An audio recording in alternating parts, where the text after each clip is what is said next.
Hey guys, hope you're all doing well. First up, I just wanted to start this video with a huge thanks to you, yes you, every comment, every like, every subscriber on these videos into the channel. It's hugely appreciated, and honestly some of those comments that I get on the videos are fantastic, really in-depth, considered comments that come from people who are clearly very passionate about cars and people who want to find out more about the Taycan. So if you have commented, liked or subscribed to the channel, really do appreciate it. It's fantastic, so do keep it up. In this video we're going to be looking at the wonderful Taycan Turbo GT, and if you're lucky enough to get yourself a slot, which I was, will you go for the Weissach package or the non-Weissach package, the bog standard Turbo GT? Now, I was offered a slot, but we passed it up because at the time we'd be doing it without the financial figures available, which for me was a little bit too much to bite off, just given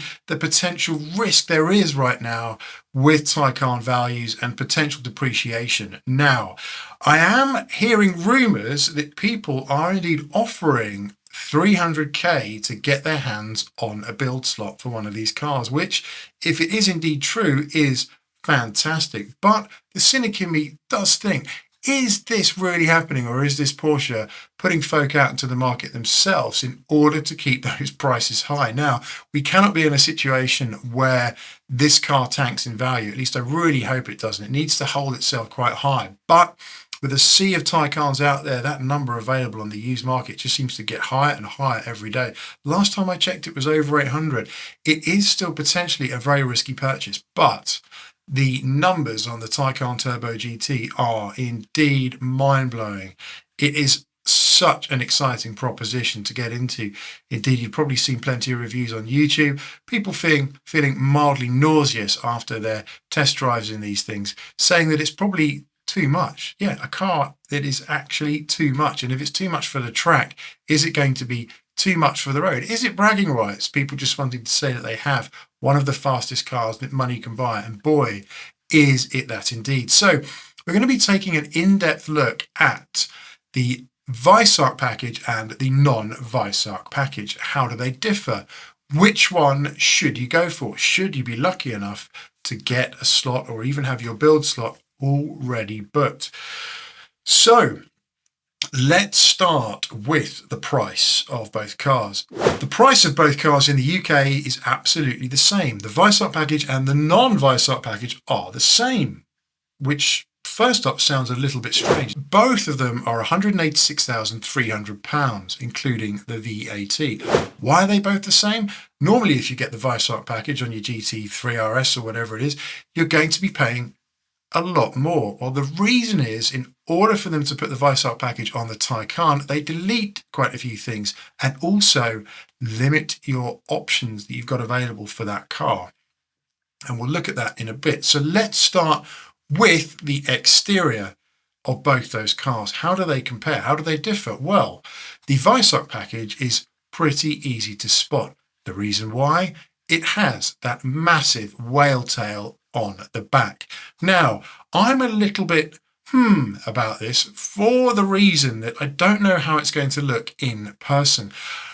I quite like the Taycan being sleek and kind of graceful and not too in your face. That's one of the things that really sells it to me. And when you're floating down the road in one of those, they just kind of have this serene quality to them that works really well without a huge whale tail stuck on the back. But if you have a Weissach package, are you one of those folk that wants to say, hey everybody, look at me, yes, I've got the Weissach package on my Taycan Turbo GT. How else does it differ from an exterior perspective? Well, the only other real major difference is in the flaps for the charging port.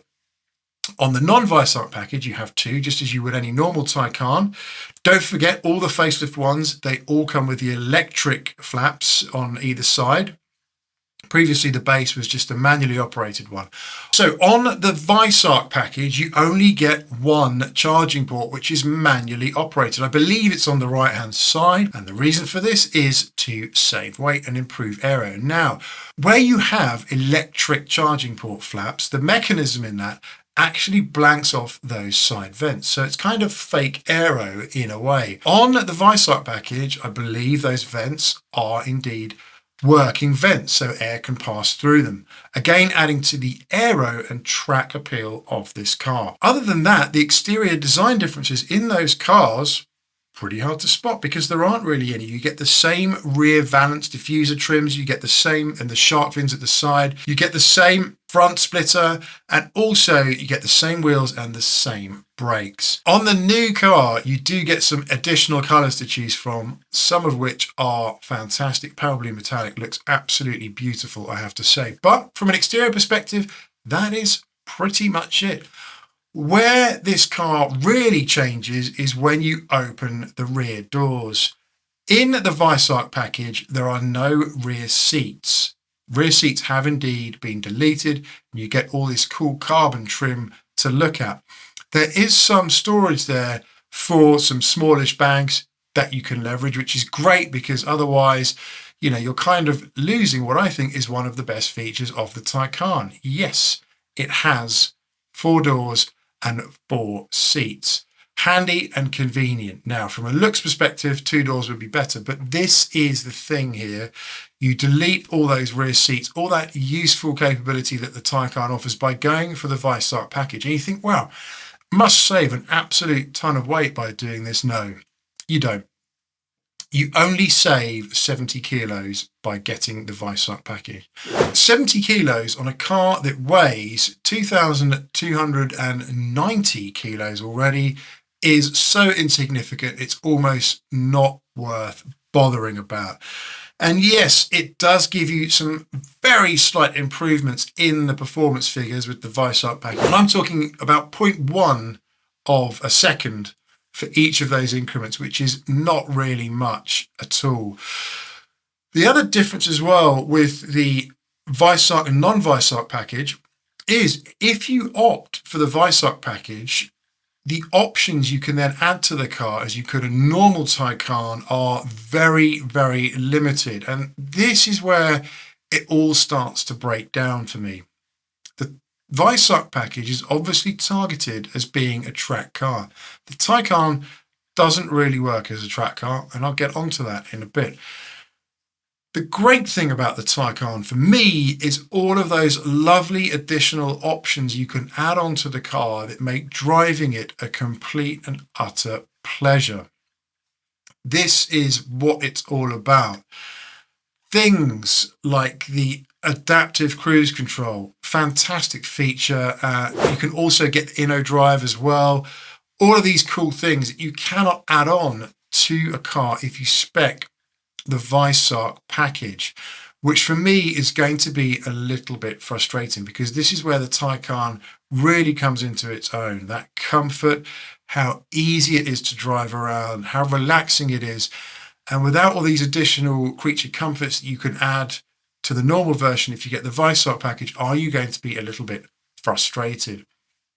So that is something you've got to consider. If you go Weissach, there ain't no going back.